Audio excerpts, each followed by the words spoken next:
Hello viewers, welcome back to Silver Chemistry. So this is our part number 7 from the chapter solution, that is from class 12 chemistry, right? तो आज basically बच्चों इस part में हम पढ़ने वाले हैं about the solubility of gases in liquid. Last video lecture में हमने पढ़ा था बच्चों about the solubility of solid in liquid, and आज हम पढ़ेंगे about the solubility of gases in liquids.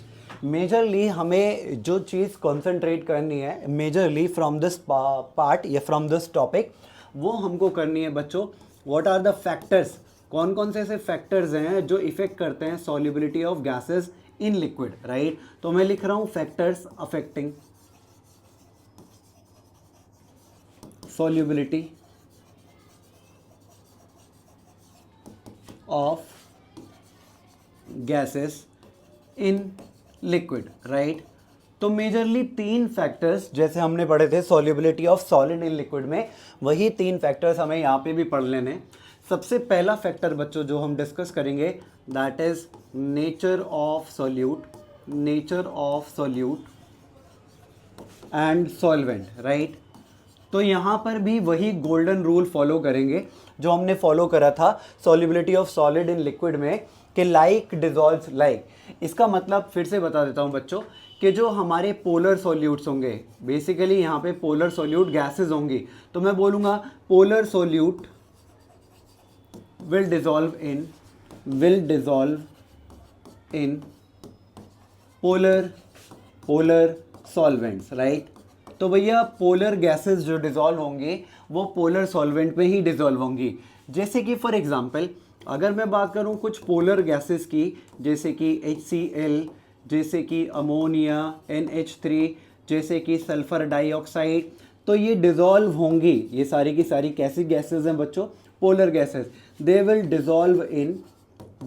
Dissolve in water H2O, जो कि अगेन हमारा एक पोलर सॉल्वेंट है, right.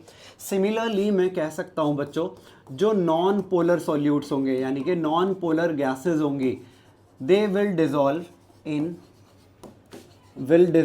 In non polar solvents, right. जैसे कि फॉर एग्जांपल अगर मैं उन गैसेस की बात करूं बच्चों जो कि हमारी नॉन पोलर होती हैं, जैसे कि हाइड्रोजन, जैसे कि ऑक्सीजन, जैसे कि एक्सेट्रा, ये क्या करेंगे बच्चों? Will not dissolve in H2O. ये H2O यानी कि वाटर में डिजॉल्व नहीं होंगी, या फिर कह सकते हो कि they will be sparingly soluble in water, बहुत ही कम अमाउंट में सॉल्युबल होंगे, राइट. तो यही हमारा पहला फैक्टर था that is nature of solute and solvent, right. अब यहाँ से एक चीज़ इंपॉर्टेंट आपको याद रखनी है, स्टार लगा के लिख लेना, कि जो गैसेस होती हैं विद हायर क्रिटिकल टेम्परेचर, तो मैं बोलूँगा higher the critical temperature,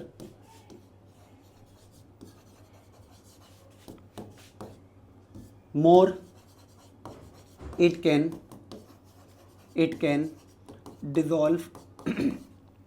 dissolve in water. कहने का मतलब है किसी भी गैस का बच्चों अगर जितना ज़्यादा क्रिटिकल टेम्परेचर होगा वो उतनी ही आसानी से डिज़ोल्व हो सकती है वाटर में. That is it is easily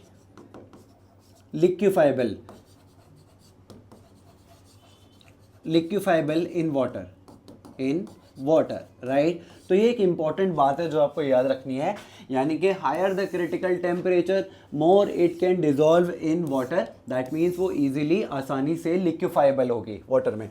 चलो इस पॉइंट से एक क्वेश्चन डिस्कस कर लेते हैं. जैसे कि ये रहा बच्चों हमारे पास वो क्वेश्चन, हमें कुछ गैसेस दे रखी हैं A, B and C with their critical temperature as 290 Kelvin, 300 Kelvin and 400 Kelvin. वो हमसे पूछ रहा है which can dissolve better in water.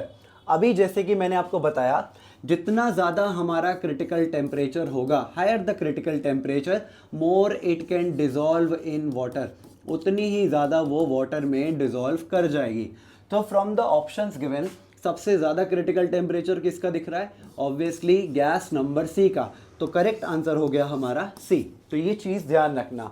अगर आप ये बोलता कि इसको अरेंज करो in decreasing order of their solubility in water, तो आप वो भी सॉल्व कर सकते थे, राइट। अब दूसरे फैक्टर पे आते हैं बच्चों, coming to the second factor, that is temperature, right. Sir temperature की अगर बात करें तो इसमें आपको एक चीज़ याद रखनी है बच्चों कि most of the dissolution process of gases in liquid वो एक्सोथर्मिक नेचर के होते हैं। वो कैसे नेचर के होते हैं? एक्सोथर्मिक नेचर के। और आपको अच्छे से पता है, ये कॉमन सेंस भी है कि अगर इन एक्सोथर्मिक प्रोसेस अगर आप टेम्परेचर बढ़ाओगे तो सॉल्युबिलिटी ऑटोमेटिकली घट जाएगा। As the temperature is increase the solubility of gases in liquid will decrease.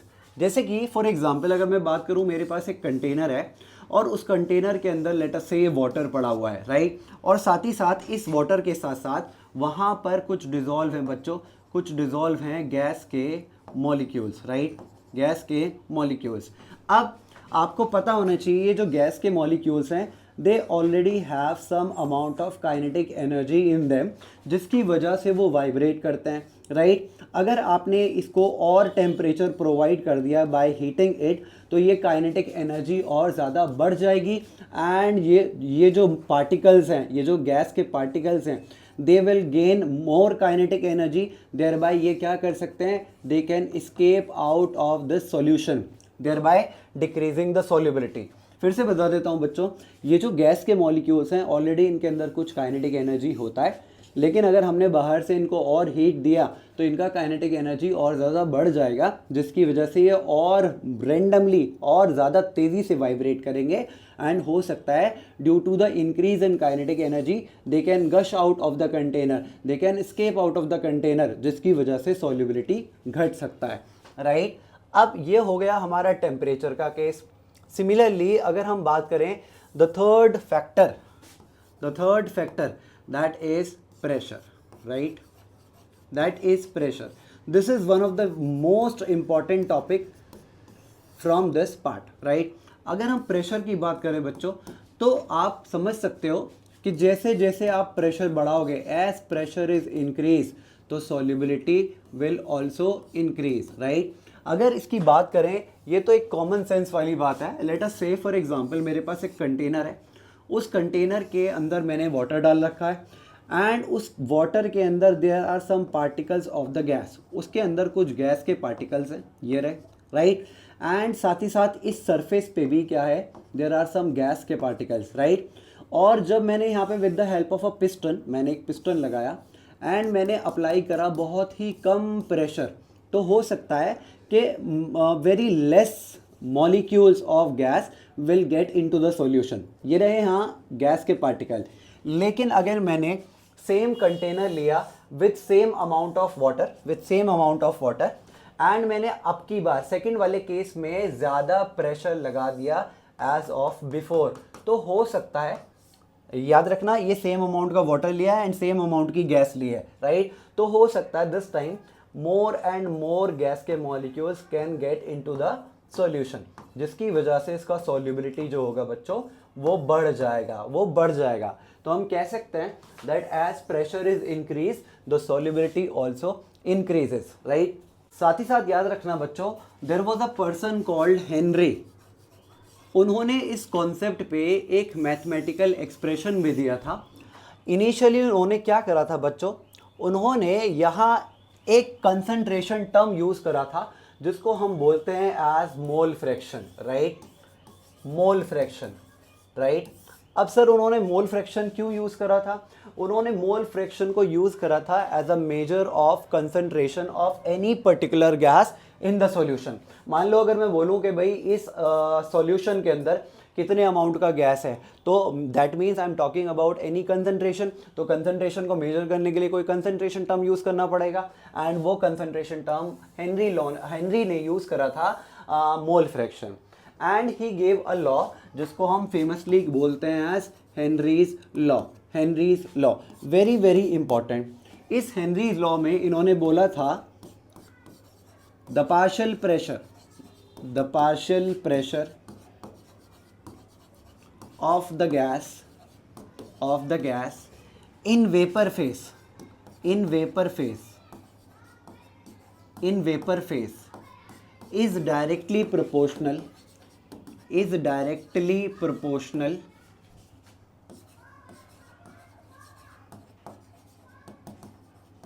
to the mole fraction of the gas in the solution.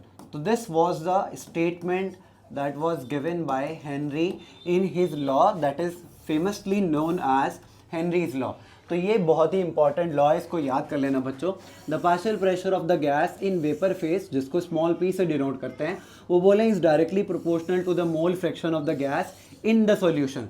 अब इस हेनरी लॉ की हेल्प से हम इसका मैथमेटिकल फॉर्म ड्राइव करते हैं. उन्होंने बोला था partial pressure is of the gas is directly proportional to the mole fraction of the gas, जिसको मैंने कैपिटल G से डिनोट कर दिया. चाहो तो आप इसको स्मॉल g से भी डिनोट कर सकते हो, राइट. तो ये एक्सप्रेशन था किसका, मैथमेटिकल एक्सप्रेशन था हेनरीज लॉ का.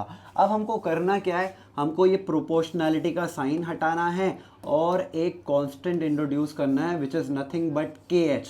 यहाँ KH का मतलब है बच्चों, this KH means Henrys constant, this KH means Henrys constant, right.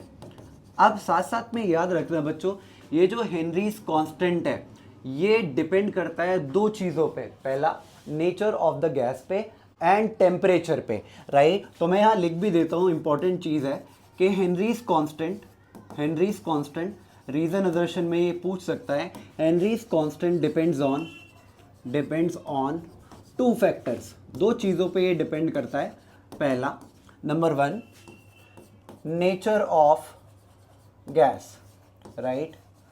दूसरा temperature, second it depends on temperature.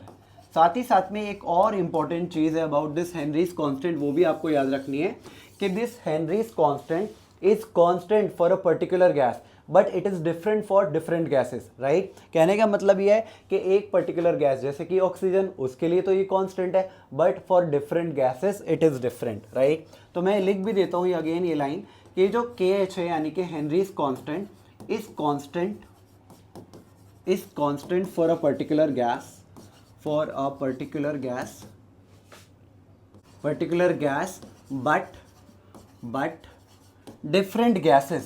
but different gases have different Henry's constant value, right. different gases के लिए it is different but for a particular gas it is constant, right. अब इस Henry's law की help से जो हमने लिखा है that partial pressure of the gas will be equal to KH into chi g, यानी कि mole fraction of the gas, जहाँ पे इस काई जी को आप बोल सकते हो एज मोल फ्रैक्शन या फिर सोल्यूबिलिटी, क्योंकि कितना अमाउंट है उस पर्टिकुलर गैस का एक सॉल्यूशन के अंदर, उसको आप बोलोगे सोल्यूबिलिटी, जिसको मेजर करने के लिए हमने यूज़ करा है the concentration term mole fraction. साथ ही साथ में इस हेनरीज लॉ के हेल्प से हम एक रिलेशनशिप भी ड्राइव कर सकते हैं. That means the partial pressure of the gas in vapour phase is equals to Henry's constant into mole fraction of that particular gas. अगर मैं रिलेशनशिप ड्राइव करूं बच्चों between KH and mole fraction यानी कि solubility, तो मैं कह सकता हूं दैट KH, अगर KH को इधर लाऊं तो ये आ जाएगा partial pressure of the gas इधर अपॉन काई जी यानी कि mole fraction of the gas. तो as you can clearly see that Henry's constant is inversely proportional to mole fraction of the gas. अगर ये पार्शियल प्रेशर कांस्टेंट है तो easily you can write that Henry's constant is inversely proportional to the mole fraction of the gas, right. साथ ही साथ में अभी हमने थोड़ी देर पहले पढ़ा था कि जो टेम्परेचर होता है ऑल्सो टेम्परेचर इनवर्सली प्रोपोर्शनल होता है किसके, मोल फ्रैक्शन ऑफ द गैस के. जैसे जैसे टेम्परेचर बढ़ाओगे सॉल्युबिलिटी घट जाएगा. तो यहाँ से देखो this term KH and this temperature, they both are directly proportional. That means they both are directly proportional. इसका मतलब क्या है, अगर KH बढ़ेगा, if KH यानी कि Henry's constant increases, तो temperature also increases. If temperature increases, that means the solubility will decrease. तो ये relationships भी आप अच्छे से याद रखना, right? अब इसी पे बेस देखो एक क्वेश्चन आया हुआ है जो कुछ इस टाइप से था, यहाँ पे हम देख लेते हैं। ये रहा, वो बोलेगा arrange the following gases in decreasing order of their solubility. कुछ गैसेस दे रखी हैं ए, बी एंड सी, साथ ही साथ में उसका हेनरीज कांस्टेंट वैल्यू दे रखा है 190 बार, 120 बार एंड 110 बार। वो बोल रहा है अरेंज करो the following gases in decreasing order of their solubility. अभी मैंने आपको बताया कि जितना ज़्यादा KH वैल्यू होगा, जितना ज़्यादा KH वैल्यू होगा उतना ही कम सॉल्युबिलिटी ऑफ द गैस हो जाएगा, या इसको उल्टा भी बोल सकते हो, जितना कम KH वैल्यू होगा उतना ज़्यादा सॉल्युबिलिटी ऑफ द गैस होगा। तो हमें यहाँ पे अरेंज करना है the following gases in decreasing order of their solubility. तो देखो सबसे कम हेनरीज कांस्टेंट किसका है, ऑब्वियसली सी का, तो सबसे ज़्यादा सॉल्युबिलिटी इसी की होगी, तो C has the most solubility among these three. Then देखो KH वैल्यू किसका कम है, बी का, देन कम्स बी। देन सबसे कम सबसे ज़्यादा KH वैल्यू किसका है, 120 190, तो इसकी सॉल्युबिलिटी सबसे कम होगी। तो this is the decreasing order of their solubility. Again जितना कम KH वैल्यू उतना ज़्यादा सॉल्युबिलिटी, तो answer is C, then B, then A, right. Similarly यहीं से एक क्वेश्चन आता है बच्चों कि जो फिशेज होती हैं वो प्रेफर क्यों करती हैं to live in cold water. जैसे मैंने आपको बताया, जैसे जैसे टेम्परेचर बढ़ाओगे वैसे वैसे सॉल्युबिलिटी ऑफ गैसेस घट जाता है, राइट। तो the amount of oxygen dissolve इन गर्म पानी, इन hot water is less, whereas अगर हम ठंडे पानी की बात करें तो वहाँ टेम्परेचर कम होता है तो सॉल्युबिलिटी ऑटोमेटिकली बढ़ जाता है। मतलब amount of oxygen dissolve in cold water is more as compare to the amount of oxygen dissolve in hot water. इसीलिए जो फिशेज होती हैं they prefer to live in cold water. Answer मैंने लिख दिया बच्चों यहाँ पे। तो देखो ये कह रहे हैं why fishes prefer to live in cold water, तो you will say solubility of gases increase with decrease in temperature as the amount of gases dissolve in cold water, basically oxygen की बात कर रहे हैं, is more, so fishes prefer to live in cold water. तो ये अच्छे से याद रखना है। साथ ही साथ अगर बात करें इसके एप्लीकेशंस की, हेनरीज लॉ के एप्लीकेशंस की, तो देखो सबसे पहला एप्लीकेशन है हेनरीज लॉ का, that this law is used in carbonated drinks. जैसे आपके पास कार्बोनेटेड ड्रिंक्स होती हैं, सॉफ्ट ड्रिंक्स जिनको बोलते हो, या जैसे कि for example Pepsi, Coca Cola, Fanta, तो हम उसमें यूज़ करते हैं हेनरीज लॉ। बेसिकली जो हमारे पास कार्बोनेटेड ड्रिंक्स होती हैं उनको सील करा जाता है under high pressure to fill in them with carbon dioxide. उनके अंदर कार्बन डाइऑक्साइड भरी जाती है जो उनको एक फिज देती है, राइट। तो हम यूज़ करते हैं हेनरी लॉ का इन कार्बोनेटेड ड्रिंक्स। सिमिलरली ये हम यूज़ करते हैं हेनरी लॉ का in scuba diving, right. Scuba diving basically वो लोग जो ट्रैवल करते हैं डीप अंडर द सी, जिनको हम स्कूबा डाइवर्स बोलते हैं, तो वो क्या कैरी करते हैं विद देम, वो कैरी करते हैं सिलेंडर्स विद देम। अब बेसिकली उनके सिलेंडर में होता क्या है बच्चों, उनके सिलेंडर में एक तो ऑक्सीजन होती है ऑब्वियसली, और दूसरा उसमें ऐड करी जाती है नाइट्रोजन। लॉन्ग टाइम बैक, बहुत पहले की बात बता रहा हूँ, अब ऐसा नहीं होता है, राइट।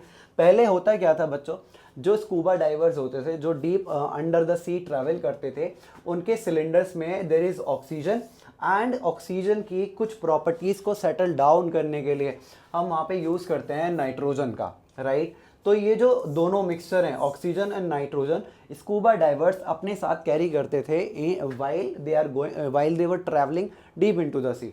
अब देखो क्या होता है, जैसे जैसे वो सी के नीचे ट्रैवल कर रहे हैं तो ऑब्वियसली प्रेशर जो है वो बढ़ जाएगा। अब प्रेशर बढ़ेगा तो सॉल्युबिलिटी जो है, सॉल्युबिलिटी ऑफ गैसेस, वो भी बढ़ जाएगा।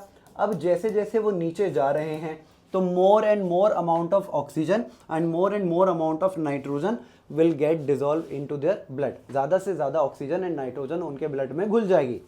ऑक्सीजन ज़्यादा इनहेल करना या घुल जाना into the blood, there is no problem, oxygen के साथ कोई प्रॉब्लम नहीं है, but the problem is this nitrogen, right, but the problem is this nitrogen. अब देखो क्या होगा, जैसे जैसे वो स्कूबा डाइवर्स वापस from deep into the sea वापस सरफेस पे आएंगे तो ऑब्वियसली प्रेशर डिक्रीज होगा। अब प्रेशर डिक्रीज होगा तो ये सॉल्युबिलिटी भी क्या होगी, डिक्रीज होगी, राइट। ऑक्सीजन जो इनहेल कर लिया उन्होंने ज़्यादा अमाउंट में, वो यूज़ कर लेंगे, उनके बॉडी सेल्स जो है वो तो यूज़ कर लेंगे उस ऑक्सीजन को, बट ये जो नाइट्रोजन है ये बॉडी इस्तेमाल नहीं करेगी एंड इट विल गश आउट, ये बाहर आएगी थ्रू द आर्टरीज, ये आर्टरीज के थ्रू बाहर आएगी। एंड जब ये बाहर आ रही होगी तो ये in the form of bubbles, in the form of bubbles in arteries को यानी कि इन ब्लड कैपिलरीज को क्या कर देगी, ब्लॉक कर देगी, जो कि क्रिएट करती है एक बड़ी पेनफुल मेडिकल कंडीशन जिसको बोलते हैं बेंड्स, जिसको बोलते हैं बेंड्स, राइट। बड़ी पेनफुल कंडीशन होती है जिसमें इंसान की डेथ भी हो जाती थी, बेसिकली स्कूबा डाइवर्स की डेथ भी हो जाती थी। ऐसा कहानी लॉन्ग टाइम बैक होता था, बट अब इस प्रॉब्लम को सॉल्व कर दिया गया है। तो अब स्कूबा डाइवर्स अपने सिलेंडर में क्या कैरी करते हैं, बेसिकली वो कैरी करते हैं oxygen in more amount and उसमें एक गैस, अनरिएक्टिव गैस ऐड करते हैं दैट इज हीलियम, एंड साथ ही साथ में उसमें very less amount of nitrogen को ऐड करा जाता है, राइट। देखो ऑक्सीजन तो बॉडी सेल्स यूज़ कर लेते हैं फॉर वेरियस एक्टिविटीज़, और ये जो हीलियम है ये क्या हो जाती है, डिफ्यूज़ आउट हो जाती है through out from the cells, ये हीलियम डिफ्यूज़ आउट हो जाती है from the cells through cell membrane, right. तो जो एग्जामिनर पूछेगा कि भाई ये जो स्कूबा डाइवर्स होते थे long time back they use to face a medical condition, उसका नाम क्या है, तो उसका नाम फिर से बता दे रहा हूँ, दैट इज बेंड्स, राइट। अब लास्ट में हम देखते हैं कि जो हमारा हेनरी लॉ था ये हम यूज़ करते हैं इन माउंटेन क्लाइंबिंग, राइट। पहाड़ों पे जो लोग जाते हैं बच्चों, दैट मीन्स हायर ऑल्टीट्यूड पे जो जाते हैं, तो जैसे जैसे वो ऊपर जा रहे हैं तो ऑब्वियसली प्रेशर जो होगा वो डिक्रीज होगा। जब वो scuba divers deep into the sea जा रहे हैं प्रेशर बढ़ रहा है, लेकिन जैसे जैसे वो माउंटेन क्लाइंब कर रहे हैं तो प्रेशर क्या होता है बच्चों, डिक्रीज होता है। अगर प्रेशर डिक्रीज होगा तो ऑब्वियसली सॉल्युबिलिटी भी डिक्रीज होगी, और मेजरली यहाँ किसका सॉल्युबिलिटी डिक्रीज होगा, ऑक्सीजन का, जिसकी वजह से बॉडी के पास ऑक्सीजन का कमी हो जाएगा एंड ब्रेन को प्रॉपर सप्लाई ऑफ ऑक्सीजन नहीं जाएगा, जिसकी वजह से अगेन एक मेडिकल कंडीशन क्रिएट हो जाती है जिसको हम बोलते हैं एज अनॉक्सिया, जिसको बोलते हैं एज अनॉक्सिया, राइट। इसमें होता क्या अनॉक्सिया में बच्चों, thinking abilities are lost, thinking abilities are lost, think करने की एबिलिटी दिमाग खो जाता है, तो उसकी वजह से होती है कौन सी बीमारी, अनॉक्सिया। तो याद रखना ये तीनों applications of Henry's law, right.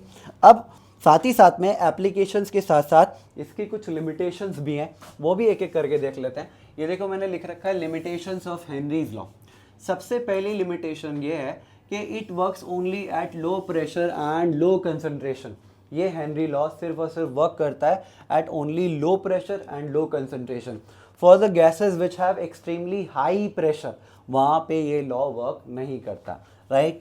Second इसका लिमिटेशन है कि it does not apply when the solution and gas are involve in a chemical reaction with each other. ये लॉ बच्चों वहाँ भी काम नहीं करता जहाँ पे वो गैस और सॉल्यूशन इन्वॉल्व रहते हैं इनटू अ केमिकल रिएक्शन, तब भी ये लॉ फेल हो जाता है। Similarly third limitation is that जो गैस आप यूज़ कर रहे हो वो ना ही अंडरगो करनी चाहिए एसोसिएशन और ना ही अंडरगो करनी चाहिए डिसोसिएशन। एसोसिएशन का मतलब जुड़ जाना, डिसोसिएशन का मतलब टूट जाना। जैसे कि फॉर एग्जांपल अगर मेरे पास दो पार्टिकल्स हैं और ये आपस में जुड़ जाएं, जुड़ के आपस में एक मॉलिक्यूल बना लें, तो मैं उसको बोलता हूँ एज एसोसिएशन। सिमिलरली अगर मेरे पास एक पार्टिकल है और ये टूट जाए इनटू टू पार्टिकल, तो मैं इसको बोलूँगा एज डिसोसिएशन। तो भैया वो गैस ना ही अंडरगो करनी चाहिए एसोसिएशन और ना ही अंडरगो करनी चाहिए डिसोसिएशन। तो this is all about solubility of gases in liquid. Next video में हम करेंगे the numericals related to Henry's law. Till then video को लाइक करें, शेयर करें एंड डू सब्सक्राइब।